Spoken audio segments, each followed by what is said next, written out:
Hello friends, Jayashree stitching में आप सभी का स्वागत है। तो फ्रेंड्स, आज की इस वीडियो में मैं आपको ब्लाउज की साइड फिटिंग करने का एक परफेक्ट तरीका बताऊंगी। तो प्लीज़ वीडियो को पूरा देखिएगा। और वीडियो में आगे बढ़ने से पहले फ्रेंड्स, आप अगर मेरे चैनल पर नए हैं और अभी तक चैनल को सब्सक्राइब नहीं किया है तो प्लीज़ चैनल को सब्सक्राइब कर लीजिएगा। तो देखिए, मेरे पास ये जो ब्लाउज है ये मैंने अभी इसको रेडी कर लिया है, पाइपिंग वगैरह लगा लिया है और इसका फिटिंग बस बचा है। तो मैं वो फिटिंग का तरीका मैं आपको एक सही तरीका जो होता है फिटिंग करने का ब्लाउज का, तो वो मैं आपको बताऊंगी। तो देखिए, यहाँ पर मैंने ये पीछे का और सामने का पल्ला जो है इस तरह से रेडी कर लिया है और गले में पाइपिंग भी लगा लिया है मैंने। तो सबसे पहले हम क्या करेंगे, देखिए पीछे का जो पल्ला है, यहाँ पर देखिए ये पीछे का पल्ला है, इसको इस तरह से पकड़ेंगे और यहाँ पर जो सेंटर पे जो है हम एक निशान लगाएंगे चौक से। तो देखिए इस प्रकार से मैं इसमें निशान लगा लेती हूँ। अब ये जो निशान लगाया है मैंने, इसको थोड़ा मैं और डार्क कर लेती हूँ। देखिए इस प्रकार से इसको डार्क कर लेंगे और ये जो निशान है इसको हम दूसरी तरफ भी लगा लेते हैं, सीधी साइड भी। तो इस तरह से मैंने दोनों तरफ जो है सेंटर पे इस तरह से निशान लगा लिया है। अब इसके बाद हम सामने का एक पल्ला लेंगे। जो ये मैंने अभी पल्ला लिया है ये हुक साइड का है। तो देखिए इस तरह से मैंने इसको रखा है और यहाँ पर देखिए साइड में जो है ये कम ज़्यादा कपड़ा होता है या फिर छोटा बड़ा होता है, पीछे का पल्ला और सामने का पल्ला। तो इसको हमें बराबर करना है। तो क्या करेंगे, देखिए ये जो हुक पट्टी वाला हिस्सा है इसको इस तरह से रखेंगे। ये हुक पट्टी जो है यहाँ जो हमने सेंटर पर निशान लगाया है यहाँ पर इस तरह से रखेंगे और साइड में देखिए इस प्रकार से इसको अच्छे से यहाँ पे जमा के रखेंगे। और अब हम यहाँ पे कमर की मार्किंग करेंगे। तो देखिए यहाँ पर इस तरह से टेप रखेंगे। ये जो हुक पट्टी है इसमें बराबर हुक पट्टी के साथ हमें इस तरह से मिला के रखना है और यहाँ पर हमें कमर का फोर्थ पार्ट लेना है। तो उसका हम मार्किंग करेंगे। तो यहाँ कमर जो है वो 27 इंच है, तो उसका फोर्थ पार्ट हम यहाँ पर लेंगे 6.25 इंच, इस तरह से मार्किंग कर लेंगे।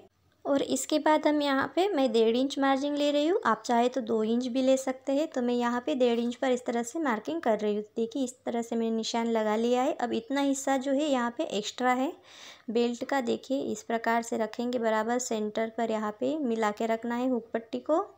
और यहाँ इस तरफ भी हमें देखना है ये बराबर है कि नहीं। तो यहाँ पर एक्स्ट्रा कपड़ा है। अब इसके बाद हमें यहाँ पे चेस्ट का फोर्थ पार्ट लेना है। तो फोर्थ पार्ट हम यहाँ पे लेंगे 8.5 इंच। तो 34 इंच इसका चेस्ट है, उसका फोर्थ पार्ट हमने 8.5 इंच लिया है। अब इसके बाद इस तरह से मार्किंग करने के बाद हमें आर्मोल को भी यहाँ पे चेक कर लेना चाहिए, क्योंकि आपका जो भी आर्मोल होगा उसी के हिसाब से आप चेक करेंगे। तो यहाँ पर देखिए इस ब्लाउज़ में आर्मोल जो है वो 7.25 इंच है। तो इस तरह से देखिए ये हमारा बराबर 7.25 इंच आ रहा है। तो फ्रेंड्स यहाँ पर देखिए चेस्ट और आर्मोल का जो मेजरमेंट है आपका बराबर आना चाहिए, उसके बिना आपका ब्लाउज का फिटिंग जो है वो बराबर आएगा नहीं। तो यहाँ पर देखिए जो हम यहाँ पे मार्किंग लगाई है हमने चेस्ट का फोर्थ पार्ट लिया है, उसके बाद हमें 1.5 इंच लेना है एक्स्ट्रा मार्जिन के लिए और यहाँ पर इस तरह से निशान मिला लेंगे। जो मार्जिन का हमने निशान लगाया है उसको और जो एक्स्ट्रा कपड़ा है उसको इस तरह से कट कर लेंगे। तो यहाँ पर देखिए मैंने ये जो एक्स्ट्रा कपड़ा था उसको कट कर लिया है। तो ये तो हो गया एक साइड का। अब दूसरे साइड भी हमें इसी प्रकार से मार्किंग कर लेनी है कि चेस्ट, कमर और आर्मोल का।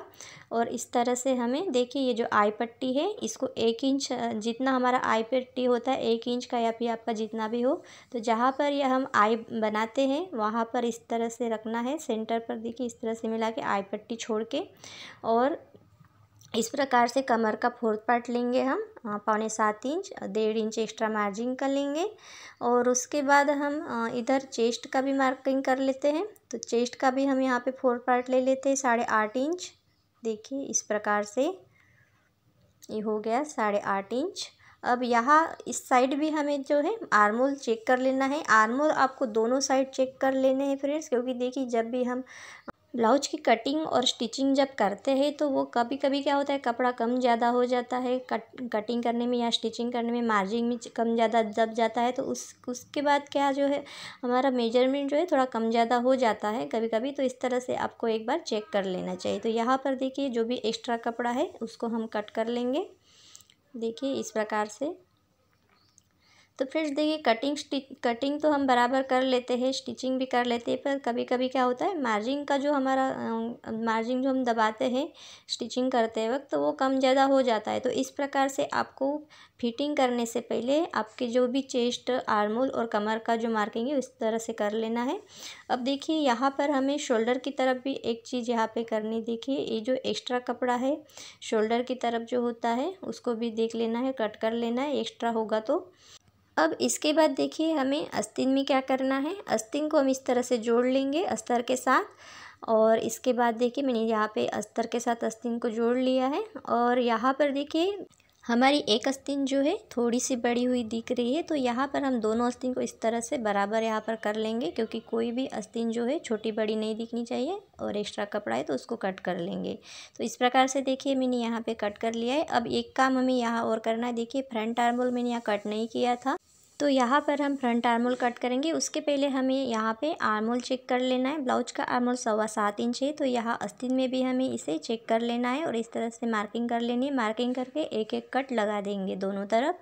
यहाँ पर मैंने दोनों तरफ कट लगा लिए हैं। अब यहाँ पर हम फ्रंट आर्मोल जो है उसको कट कर लेंगे इस प्रकार से। फ्रंट आर्मोल कट करने के बाद हम अभी यहाँ पे ब्लाउज में आस्तीन अटैच करेंगे।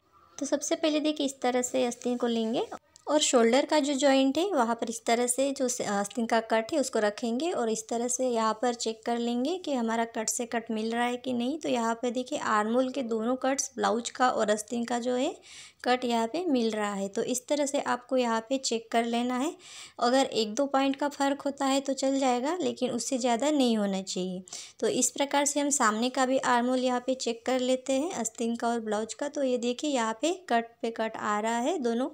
तो इस प्रकार से आपको यहाँ पे पहले चेक कर लेना है आस्तीन को, फिर यहाँ पे आस्तीन अटैच करनी। तो अभी हम यहाँ पे आस्तीन को लगा लेते हैं। तो इस प्रकार से देखिए शोल्डर का जो जॉइंट है वहाँ पे रखेंगे आस्तीन को और यहाँ से हम स्टार्ट करेंगे आस्तीन लगाना। तो यहाँ पर देखिए आस्तीन लगाते समय आपको दोनों ब्लाउज और आस्तीन में से कोई भी पार्ट जो है खींचना नहीं है ज़्यादा। तो इसी तरीके से मैं दोनों तरफ आस्तीन लगा लूँगी। तो यहाँ पर देखिए मैंने ये दोनों तरफ जो है ब्लाउज में आस्तीन अटैच कर लिया है। अब इसके बाद देखिए हमें इसकी साइड फिटिंग करनी है। तो सबसे पहले हम क्या करेंगे, ये जो दोनों पल्ला जो है इसको इस तरह से जोड़ेंगे और यहाँ पर सीधे तरफ से एक सिलाई डाल देंगे। इस यहाँ से किनारे किनारे से हमें एक सिलाई डाल देना है। तो हमें यहाँ पे देखिए इस प्रकार से अच्छे से मिला के रखना है बराबर, और एक सिलाई इस तरह से सीधे साइड से हमें डाल देना है। अब इसके बाद यहाँ पे जो थोड़ा थोड़ा एक्स्ट्रा कपड़ा होगा उसको या फिर धागे होंगे तो उसको कट कर लेना है अच्छे से। अब इसको पलट लेंगे। पलटने के बाद हमें देखिए ये जो जॉइंट है इसको इस तरह से अच्छे से हमें यहाँ पे नाखून से क्रीच कर लेना है और कपड़े को जो है हमें हाथ से अच्छे से इसको सीधा कर लेना है। और इसके बाद यहाँ पे हम एक सिलाई लगा देंगे। तो देखिए इस तरह से पहले इसको अच्छे से यहाँ पे कपड़ा सीधा कर लेंगे, मुड़ा हुआ नहीं होना चाहिए कहीं पर भी। तो यहाँ पर अब हम एक सिलाई डाल देते हैं। तो इससे यहाँ पे हमें फिटिंग नाप डालने में आसानी हो जाती है। ये सिलाई डालना बहुत ज़रूरी है। तो यहाँ पर देखिए ये सिलाई मैंने डाल दी है। अब दूसरे तरफ भी हम इसी प्रकार से सीधे तरफ से एक सिलाई डाल देंगे। तो यहाँ पर देखिए ये जो आई पट्टी है इसको इस तरह से छोड़ के रखेंगे सेंटर पर, और यहाँ पर देखिए इस प्रकार से सीधे तरफ से एक सिलाई डाल देंगे। तो ये यहाँ पर देखिए मैंने ये सिलाई डाल दी है और एक्स्ट्रा कपड़ा जो है या धागे उसको कट कर लेंगे इस प्रकार से, और इसको भी पलट देंगे। और पलटने के बाद अच्छे से यहाँ पे कपड़ा सीधा कर लेंगे और एक सिलाई डाल देंगे। तो यहाँ पर देखिए मैंने ये सिलाई डाल दी है। अब फिर से हमें जो हमने जो अभी मार्क किए थे चेस्ट, कमर और आर्मोल का, वही मार्किंग हमें फिर से यहाँ पे करनी है उल्टी साइड पे। तो यहाँ पर देखिए इस तरह से हम ब्लाउज को रखेंगे और यहाँ कमर पे देखिए ये जो आई पट्टी है इसको छोड़ के इस तरह से टेप को रखना है। और यहाँ पे हमें कमर का 4 पार्ट लेना है। तो 27 इंच का हमें 4 पार्ट लेना है, 6.25 इंच इस तरह से मार्किंग कर लेंगे। अब इसके बाद हम चेस्ट का भी मार्किंग कर लेते हैं। तो हम यहाँ पे 8.5 इंच पर इस तरह से मार्क कर लेंगे। 34 का 4 पार्ट होता है 8.5 इंच। और इसके बाद यहाँ पे आर्मोल भी देखिए हमारा बराबर 7.25 इंच है यहाँ पे। और यहाँ पर हम आस्तीन पे मोरी का भी निशान लगा लेंगे। तो मोरी है 5 इंच, तो हम 5 इंच पर इस तरह से मार्किंग कर लेंगे। तो तो ये हमने यहाँ पे ये निशान लगा लिए हैं। अब हम इन निशानों को जोड़ते हुए हमें सिलाई डाल देनी है। तो ये हमारी बराबर सीधी सिलाई यहाँ पे आ गई है। फिटिंग की सिलाई डालने के बाद यहाँ पे 1-2 सिलाई हमें और लगा लेनी है मार्जिन के लिए। अब यहाँ पर देखिए इस तरफ हमारी ये सिलाई हमने लगा ली है फिटिंग की। अब दूसरी तरफ हमें सिलाई लगानी है, तो सेम मार्किंग हम इस तरफ भी कर लेते हैं। तो देखिए यहाँ पर हम लेंगे 7.25 इंच कमर का 4 पार्ट और चेस्ट का 4 पार्ट हम यहाँ पे लेंगे 8.5 इंच। और यहाँ पर आर्मोल भी देखिए हमारा बराबर है 7.25 इंच। और यहाँ पर देखिए 5 इंच मोहरी है, तो इस तरह से हम मार्किंग कर लेते हैं। अब यहाँ पर सीधी सिलाई डाल देंगे दूसरे तरफ भी। तो ये हो गई हमारी फिटिंग की सिलाई। और इसके बाद 1-2 सिलाई और डाल देते हैं। तो फ्रेंड्स इस तरह से आपको 1-2 सिलाई एक्स्ट्रा डाल देनी है, ताकि आगे जब आपके कस्टमर को कभी टाइट ढीला करना हो ब्लाउज को, तो इस तरह से वो ये जो सिलाइयाँ हमने डाली है इसको वो कभी निकाल भी सकते हैं और टाइट और ढीला कर भी सकते हैं। तो देखिए ये हमारी फिटिंग की सिलाई हो गई। और ये जो 2 सिलाई मैंने डाली है यहाँ पे, ये एक्स्ट्रा डाली है। इस प्रकार से आप 2 या 3 सिलाई डाल सकते हैं। अब यहाँ पर ये जो धागे हैं इनको भी मैं कट कर लेती हूँ। तो फ्रेंड्स देखिए यहाँ पर हमारा ये जो ब्लाउज का फिटिंग है ये हमने यहाँ पे कर लिया है दोनों तरफ। तो देखिए यहाँ पर हमें भले फिटिंग कर ली है, हमने मेजरमेंट भी बराबर लिया था। अब यहाँ पर हमें फिटिंग करने के बाद भी हमें एक बार और चेक कर लेना है कि हमारा जो ब्लाउज है इसका फिटिंग हमने सही से किया है कि नहीं, ये हमें चेक कर लेना है। तो इस तरह से देखिए हमें यहाँ पे कमर का मेजरमेंट यहाँ पे फिर से चेक कर लेना है। तो 27 इंच कमर है, तो यहाँ पर हम चेक कर लेंगे। तो ये टेप हम आई पट्टी को छोड़ के रखेंगे। तो यहाँ पर देखिए इस तरह से हम इसको चेक कर लेते हैं। तो देखते हैं कितना आ रहा है। ये जो यहाँ पे आ रहा है ये 27 इंच बराबर आ रहा है फ्रेंड्स। तो देखिए यहाँ पर हमने जो मार्किंग की थी ब्लाउज में, तो वो बराबर यहाँ पे 27 इंच आ गया है। अगर हो सकता है आपके ब्लाउज में 1 इंच एक्स्ट्रा आ गया हो या ½ इंच एक्स्ट्रा आ रहा हो, तो उसमें देखिए ये जो मान के चलिए यहाँ पे 1 इंच एक्स्ट्रा भी आ गया, तो उसको इस तरह से देखिए 1 इंच तक हमें इसको इस तरह से फोल्ड करना है। और ये हमें यहाँ पे 4 फोल्ड कर लेना है। देखिए इस प्रकार से। अब ये कितना हो रहा है, तो इतना ये 2 पॉइंट जितना यहाँ पे हो रहा है। तो यहाँ पर हमें 2 पॉइंट जितना सिलाई हमें फिर से डाल देनी होगी। तो ये अभी हमें यहाँ पे सिलाई डालने की ज़रूरत नहीं है, क्योंकि हमारा जो कमर का मेजरमेंट है यहाँ पे बराबर आ गया है और हमारी ये जो ब्लाउज की फिटिंग है वो सही से हो गई है।